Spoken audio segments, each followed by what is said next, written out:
1908년 우리 영국에서 있었던 일인데, 어느 영국 런던에 있는 한 정신과 병원에 한 중년 남자가 찾아왔습니다. 신사는 무척 수척해 있었고 아주 심각한 우울증에 빠져 있었어요. 이분이 너무 괴로워하면서 의사에게 탄원을 합니다. 선생님, 저를 좀 도와주세요. 제가 견딜 수가 없습니다. 도대체 우리 인간이 어떤 존재입니까? 인간이 무엇입니까? 이분이 심각한 이런 고뇌 속에 빠져가지고 병원을 찾은 거였어요. 의사가 환자를 찬찬히 진찰한 후에 말했습니다. 선생님은 특별한 병에 걸린 게 아닙니다. 단순한 신경 쇠약 증세입니다. 선생님에겐 웃음이 필요합니다. 웃으면 낫습니다. 웃을 거리를 이제 찾아야 되는데 웃으세요. 웃어야 됩니다. 우리 인생에 있어서 즐거움이 절대적으로 필요합니다. 이 정신과 의사가 그렇게 진단을 하고 처방을 했습니다. 그러면 어떻게 해야 될까요? 제가 권하는 대로 하시겠어요? 자, 오늘 밤에 당장 런던 극장에 가서 코미디를 보세요. 희극, 그 당시에는 희극, 연극이죠. 희극, 연극을 보라고 권면을 했습니다. 가리말디가 지금 출연하고 있는 너무나 재미있는 이런 코미디 연극이 있는데, 그거를 관람을 하시면 선생님의 병은 틀림없이 나을 것입니다. 그의 연극을 보고 웃지 않는 사람 하나도 없어요. 저도 웃고 정말 즐거웠습니다. 선생님 가서 꼭 보세요. 당신을 분명히 치료해 줄 겁니다. 여러분이 가리말디라고 하는 그 코미디언 여러분이 잘 아시리라 생각하는데, 현대 희극의 전조라고 하는, 원조라고 하는 그런 코미디언입니다. 여러분 요즘 광대들 있잖아요. 붉은 모자를 쓰고 또 얼굴 코에다가 빨간 칠을 하고 또 양쪽 볼에다가 빨간 점을 찍고서 나와가지고 이름을 조이라고 하잖아요. 그러니까 이 조이라고 하는 이 광대가 조셉 가리말디가 시초입니다. 조셉 가리말디가 만든 그 코미디언, 그것이 피에로라고도 하고 조이라고도 하는, 그러니까 조셉 가리말디니까 조셉 가리말디를 일컬어서 조이 그랬는데, 그게 이 현대판 광대의 원조예요. 또 판토마임을 처음으로 만든 사람이 가리말디인데, 그 가리말디라고 하는 배우가 연기하고 있는 그 코미디를 가서 꼭 보라고 그렇게 의사 선생님이 얘기를 했습니다. 그랬더니 이 환자가 계속 슬픈 표정을 지으면서 제가 그거보다도 약을 좀 먼저 달라고, 나는 약이 필요한 사람이라고 그랬어요. 그랬더니 이 의사가, 선생님 약이 필요가 없습니다. 약이 필요가 없어요. 내 말대로 꼭 하세요. 가서 그 가리말디 연극을 보시면 낫습니다. 그랬더니 환자가 쑥스러운 듯이 고개를 떨구고는 말하기를, 선생님, 제가 그 가리말디라고 하는 배우입니다. 그러더라고요. 여러분, 우리 인생 삶이 외롭고 답답할 때에 우리는 인간이 무엇인가를 생각하게 됩니다. 이 가리말디가 그 연극, 그 희곡, 그 무대 앞에서 항상 인생은 무언가, 우리의 삶은 무언가, 인간은 무언가, 그걸 늘 얘기하던 사람이었거든요. 그걸 아주 희화화해가지고 우리 인생을 즐겁게 묘사했던 그런 코미디언인데, 정작 이 배우는, 이 가리말디라는 코미디언은 우울증에 빠져가지고 그렇게 고생을 하고 있었던 거예요. 누가 나에게 인생의 의미를 가르쳐달라, 어떻게 살아야 되는지 내가 웃을 수 있도록 좀 해달라, 그랬다는 거예요. 여러분, 우리 인생 삶이 외로울 때, 답답할 때에, 우리 앞에 꽉 막혔을 때에, 여러분, 우리 그때에 인간은 뭔가, 그런 걸 생각하게 되잖아요. 평상시에는 관심이 없다가 정말 우리가 이 막다른 그 골목에 이르렀을 때 우리가 어떤 삶을 살아가고 있나, 나는 과연 어떤 존재냐, 이런 질문을 던지게 되지요. 나는 왜 살아야 되며 우리 인간의 실존이라는 건 도대체 뭐냐, 이런 질문을 하게 됩니다.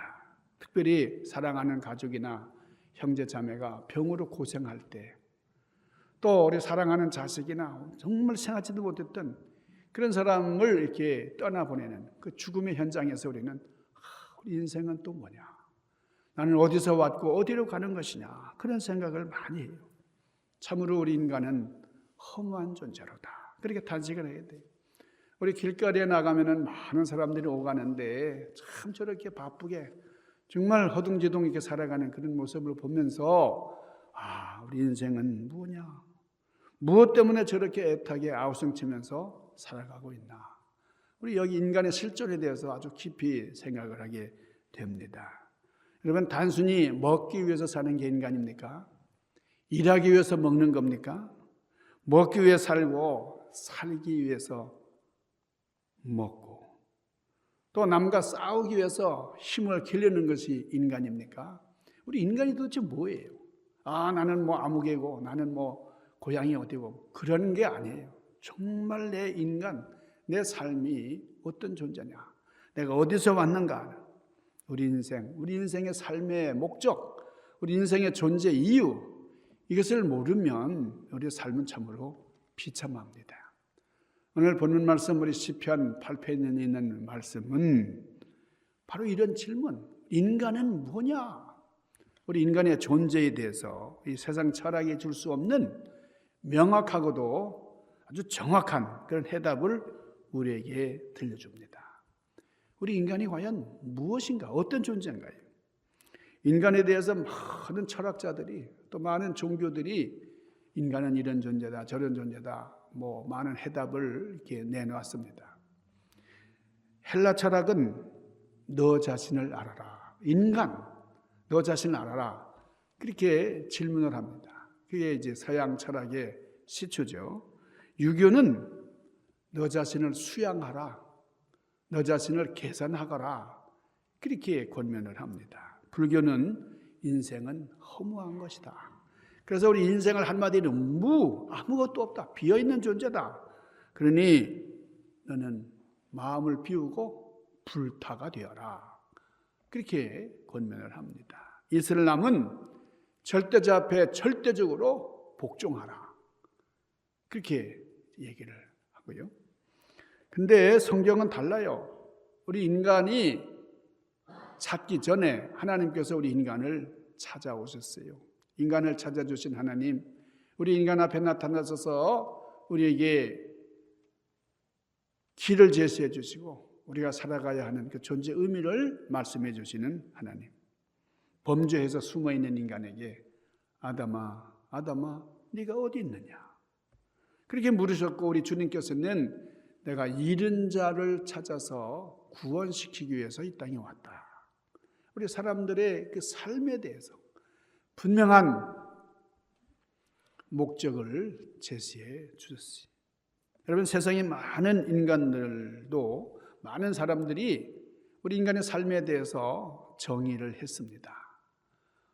많은 철학자들이, 사상가들이 의견을 내놨는데, 여러분, 괴테라고 하는 문호는 인간은 어떤 존재냐? 인간은 속는 존재다.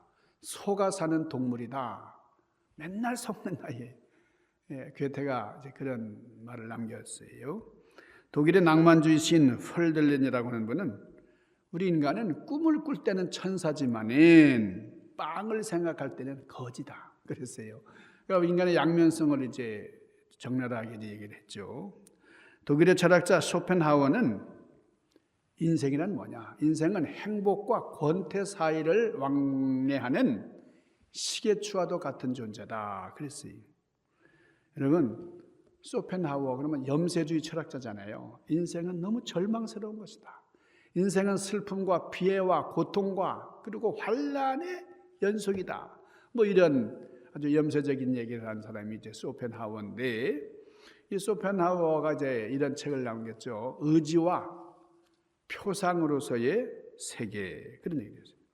그 의지와 표상이라는 그 책을 읽으면요, 10페이지만 읽으면 사람들은 그러면서 죽고 싶은 충동에 휩싸이는 거예요. 그런 책을 가까이 두면 안 됩니다. 우리 젊은이들이 뭐 대학교 들어가고 처음에 무슨 철학 하면서 막 그런데 이 염세주의 철학, 쇼펜하우어의 철학을 먼저 대하면 안 된다고요. 1966년에 실제로 있었던 일입니다. 한국의 성심여자대학교에 다니던 그런 아주 똑똑한 양아무개라고 하는 그런 학생이 있었는데 이 학생이 그 쇼펜하우어의 책을 아주 간절히 읽었어요. 도서관에 가가지고 아주 그냥 정독을 했어요. 그걸 읽고서는 그냥 바로 그 도서관 꼭대기로 올라가지고 굴뚝에서 떨어져가지고 자살했어요. 그래야 이 학생의 그 호주머니에 있는 그 유서를 보니까 인간이라고 하는 것은 아무것도 아니다. 인간이 뭐냐? 아무것도 아니다. 그럼 어떻게 되나? 죽어야지. 이게 유서의 내용이에요. 얼마나 허무한 것을 느꼈으면 그랬겠어요. 인간은 아무것도 아니다. 이렇게 저렇게 생각해봐도 인간의 존재 가치가 없다 그거예요.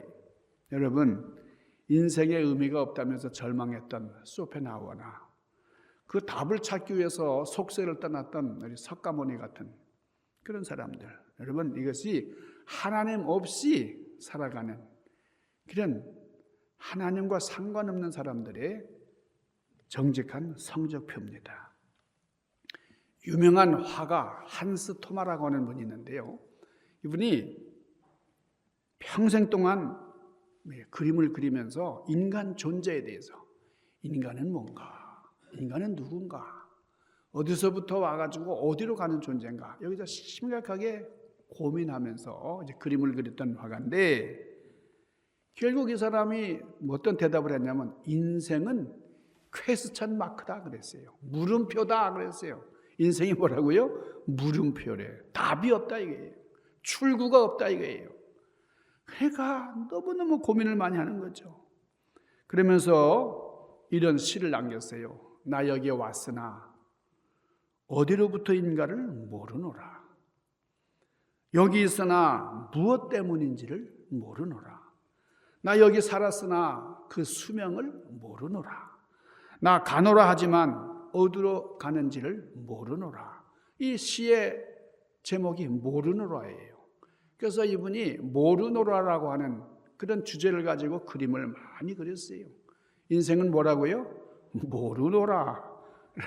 참 알쏭달쏭한. 나 여기 살았으나 그 수명을 모르노라. 결론이 그겁니다. 여러분, 이게 하나님 없이 살아가는 사람들은 이런 성적표, 이런 대답을 할 수밖에 없는 거예요. 우리는 최고의 과학 문명을 만들어내면서도 그걸 가지고 사람을 죽이는 그 무기에 의해서 스스로 죽어가는 정말 생각해보면 너무나 모순된 존재입니다. 만물의 영장이라 자부하면서도 어떨 때는 정말 만물의 찌꺼기보다도 못한 그런 존재가 우리 인간이 아닌가 그런 생각을 하게 돼요.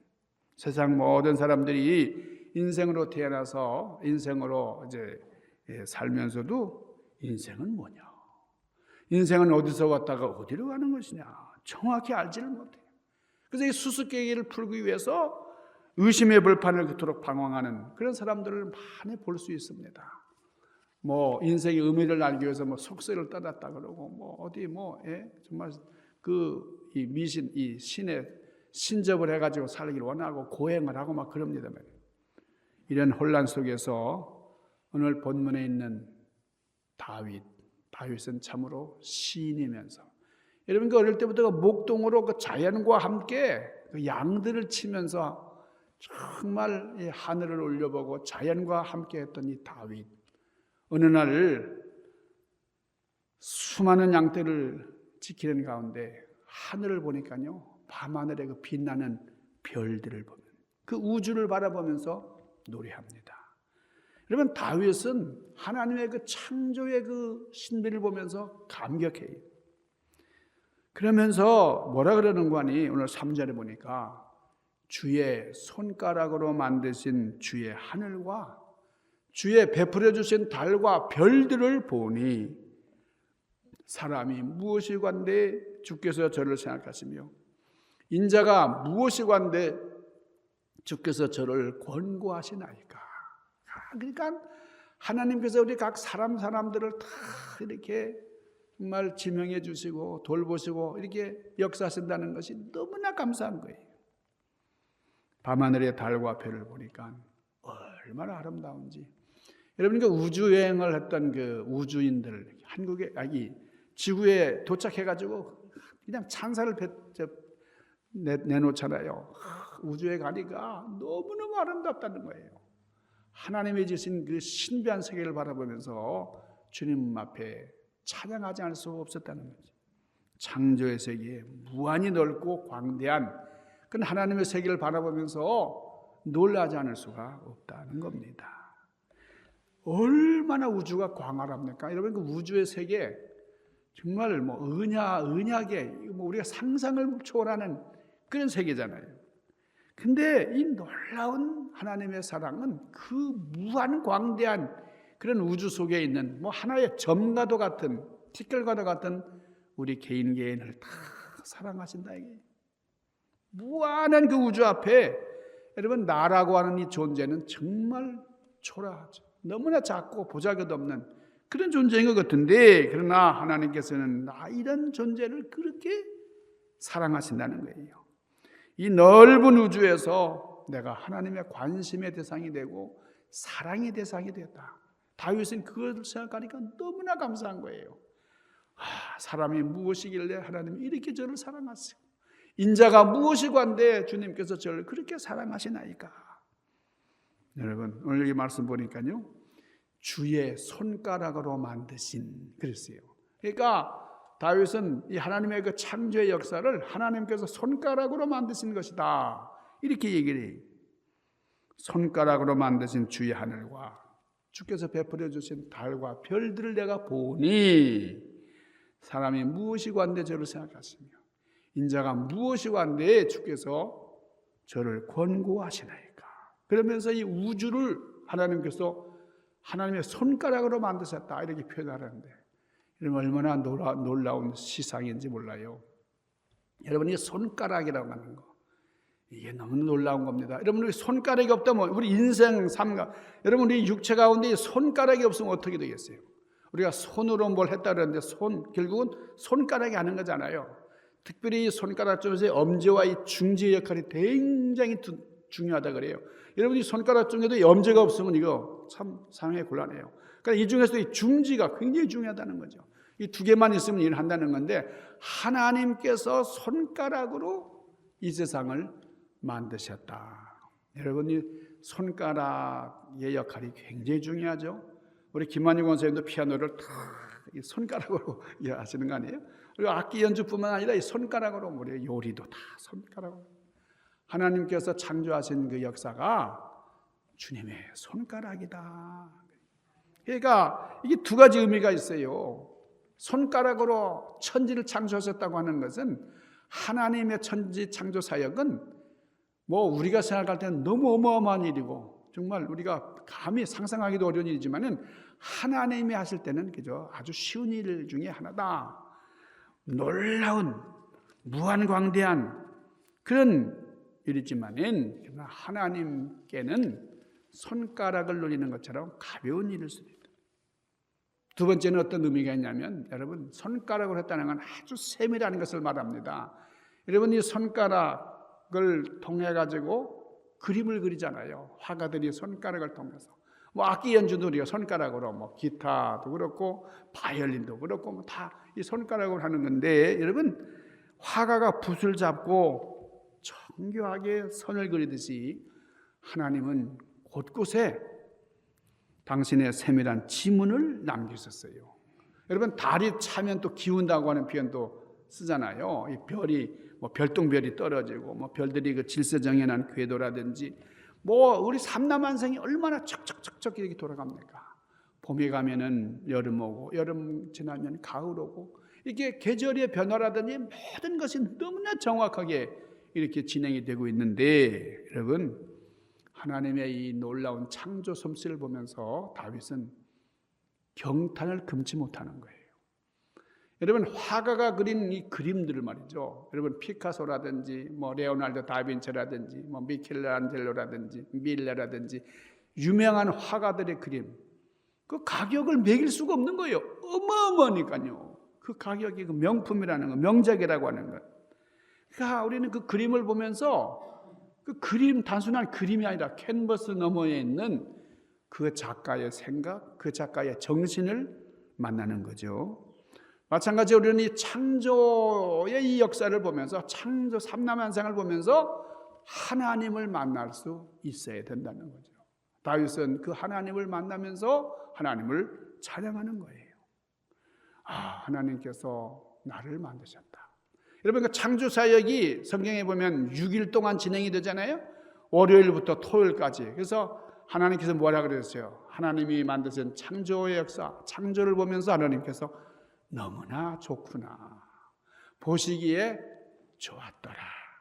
좋았더라. 좋았더라. 가장 좋았던 게 언제입니까? 우리 인간을 만드신 다음에 그 인간을 바라보면서 너무나 좋았었어요. 하나님께서 심히 좋았다. 극찬하셨죠.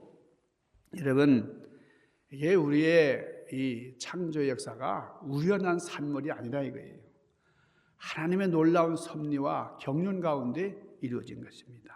하나님의 손가락 끝에서 탄생한, 여러분, 이 세상에 단 하나뿐인, 여러분, 우연이 아니라 하나님의 친필 서명이 담긴 걸작품, 이것이 바로 여러분 개개인이에요. 얼마나 아름답습니까?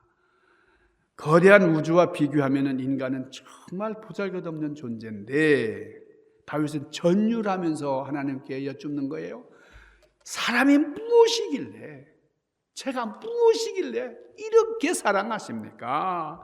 이렇게 권고하십니까? 여러분, 이런 고백이 우리 10년 가운데 넘쳐나기를 바랍니다. 우리는 질그릇처럼 깨지기 쉬워요. 심한 다치기 쉽고요. 지금 우리 병상에 계신 우리 권사님들, 우리 집사님들 얼마나 많아요. 지금 출석하는 분들도 지금 병상에 계신 분들이 더 많아. 여러분, 우리는 이렇게 살아가다가요, 조금만 일이 있으면 작은 일에도 서운해하고 또 원망할 일이 많고 말이죠. 불평 속에 살아가는 정말 보잘것없는 존재입니다. 그럼에도 불구하고 하나님께서는 우리를 영화의 관을 씌우셨다. 그러니까 천사보다 조금 못하게 하셨다 그랬어요. 그러니까 천사는 육신이 없으니까요, 영만 있으니까. 우리는 육과 영이 있으니까 이 마귀가 유혹할 때 넘어가기가 참 쉬운 존재예요. 이 육신. 천사보다 조금 못하게 하시고 영화로운 관을 우리에게 씌우셨다. 여러분, 하나님께서는 창조하실 때에 산천초목을 당신의 형상대로 지으시지 않았어요. 모든 삼라만상은 그냥 삼라만상 그대로예요. 나무는 무슨 형상대로 만든 겁니까? 나무의 형상대로 만든 거예요. 돌은 돌의 형상대로 만든 거죠. 산은 산의 형상대로. 그런데 우리 인간은 누구의 형상대로? 하나님의 형상대로 만드셨어요. 우리 인간은 달라요. 그러니까 우리 인간은 하나님을 닮은 거죠. 하나님의 형상대로 지음을 받았으니까. 그래서 우리 인간은 귀한 것이고, 그래서 우리 인간은 하나님의 걸작품입니다. 하나님께서 보시고도 좋구나, 너무나 아름다워. 우리 인간은 그래서 예배할 줄 압니다. 우리 땅에 살면서도 이 사탄의 권세 속에 살면서 우리는 저 열려진 하늘나라를 소망하면서 하늘나라를 바라보면서 살아가는 거예요. 왜요? 그곳이 나의 본향이기 때문에. 오늘 내가 죽어서 정말 이 육신이 쓰러진다 하더라도 나의 영혼은 하나님께로 간다는 거예요. 그리고 하나님께서 나를 하나님의 파트너로 이 땅을 다스릴 청지기로 세우셨다. 얼마나 놀라운 은혜입니까? 우리는 항상 하나님을 생각하는 마음. 그래서 오늘도 우리가 주일날 주님 전으로 우리 발걸음을 옮겨서 주님을 송축하고 찬양하고 있는 거잖아요. 그리고 우리 마음속에는 순간으로 만족하지 않아요. 영원을 사모하는 마음을 주셨다 그랬어요. 우리가 이 순간이나 찰나에 만족하지 않습니다. 우리는 영원을 사모하며 살아가요. 그러니까 저 광대무변한 엄청난 저 우주도 우리 인간하고 비교가 되지 않아요. 하나님은 해와 달과 별을 냈을 때에 왜 냈었어요? 그 모든 창조물들이 다 인간을 위해서 내셨다 그랬어요. 우리가 얼마나 귀한 존재인가. 주의 손으로 만드신 것을 다스리게 하시고 만물을 그의 발 앞에 두셨으니. 여러분, 오늘 6절에 있는 말씀 얼마나 아름다운 그런 시인지 몰라요. 우리의 자존감은 내가 통장에 돈이 좀 들어왔다, 그래서 뿌듯하고 뭐 그런 게 아니에요. 사회적인 지위가 좀 높아졌어, 거기서 오는 게 아니고 하나님 창조주께서 나를 이 땅에 대리인으로 세우셨다, 이 땅에 청지기로 세우셨다 하는 그 사실에서 나오는 거예요. 그러니까 우리 인간은 참으로 보잘것 없는, 어떻게 보면은 뭐 티끌과도 같은 그런 존재지만은 하나님의 동역자입니다. 하나님의 파트너. 비록 몸은 땅을 딛고 살아갔지만 우리는 항상 주님을 찬양하며 예배하며 주님께 영광 돌리는 삶, 저 천국을 소망하며 살아가는 그런 하나님의 신령한 형상을 닮은 존재들이. 여러분, 쇼펜하우어는 인생은 절망이다, 소망이 없다, 인생을 그렇게 노래를 했어요. 석가는 그 고통의 문제를 풀기 위해서 처처를 다니면서 방황을 했어요. 그러나 주님은 말씀하십니다. 내가 너를 지었으며 내가 너를 구원하였으며 내가 너를 사랑하노라. 여러분, 주님의 사랑을 입고 살아가는 우리.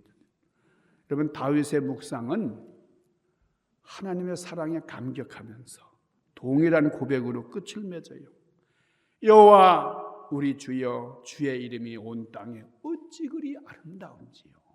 여러분, 얼마나 아름다운 노래입니까? 하나님께서 창조하신 이 우주가 아름다운 이유, 왜 아름다워요? 하나님의 사랑이 담겨 있으니까요. 절절히 여기도 하나님의 사랑, 저기도 하나님의 사랑, 이것이 바로 나를 위한 하나님의 사랑. 그 사랑의 절정은 바로 나를 위한 것이기 때문에 그렇습니다. 여러분, 우리가 이 세상을 살아갈 때 실망될 때도 많고 거대한 이 세상의 파도 앞에서 위축될 때가 많이 있어요. 그러나 그때에 하나님의 손가락을 기억하시길 바랍니다. 사랑으로 역사하시는 하나님, 주여, 사람이 무엇이 간데 주께서 저를 생각하시며 인자가 무엇이 간데 주께서 저를 권고하시나이까. 여호와 주여, 주의 이름이 너무너무나 아름답습니다. 다윗이 고백했던 이 고백이 여러분의 고백이 되기를 바라고, 이런 고백을 통해서 승리하며 살아가는 여러분들 되시기를 주님의 이름으로 간절히 축원합니다. 기도하십시다. 걸어가신 아버지, 주님의 사랑과 주님의 섭리를 늘 기억하며 살아가는 저희들 되도록 인도하여 주옵소서. 나를 창조하시고 또 하나님의 형상대로 지으신 바 되어서 우리는 저 영혼을 사모하며 이 땅으로 만족하지 않고 저 영원한 세계를 향하여 출더름치는 하나님 소망의 삶을 살아갈 수 있도록 인도하여 주셨습니다. 주님께 감사하며 승리하는 저희들 되도록 인도하여 주시옵소서. 예수님 귀하신 이름으로 간절히 구하옵나이다. 아멘.